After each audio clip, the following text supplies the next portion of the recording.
ఏపీలో నిరుద్యోగులకు ప్రభుత్వం గుడ్ న్యూస్ చెప్పింది. ఏప్రిల్ మొదటి వారంలో మెగా డిఎస్సి నోటిఫికేషన్ విడుదల చేయనున్నట్లు ముఖ్యమంత్రి ప్రకటించారు. వచ్చిన మొదటి సంతకం 16,347 ఉద్యోగాలు డిఎస్సి ద్వారా ఇస్తా ఉన్నాం. మెగా డిఎస్సి పెడతా ఉన్నాం.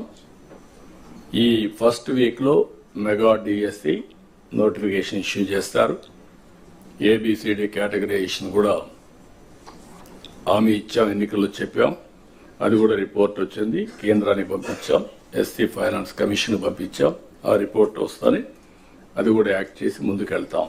స్కూల్స్ ప్రారంభం నాటికి పోస్టింగ్లు ఇవ్వాలని ఆదేశించారు. గత 5 ఏళ్లలో ఒక వ్యక్తి కారణంగా రాష్ట్రం విధ్వంసంగా మారిందని, అందుకే వైసీపీ పాలనను ప్రజలు ఆమోదించలేదన్నారు. ప్రస్తుతం రాష్ట్రాన్ని పునర్నిర్మించే ప్రక్రియ చేపట్టామని ఆయన అన్నారు. సంక్షేమం, అభివృద్ధి, సుపరిపాలనను ప్రజలకు అందించడమే లక్ష్యంగా పనిచేస్తున్నామన్నారు. వచ్చే నెల మొదటి వారంలో మెగా డిఎస్సి నోటిఫికేషన్స్ ఇచ్చి జూన్లో మే నెలలో తల్లికి వందనం పథకం ప్రారంభమవుతుందని, 15,000 చొప్పున ఎంతమంది పిల్లలుంటే అంతమందికి అందుతుందన్నారు.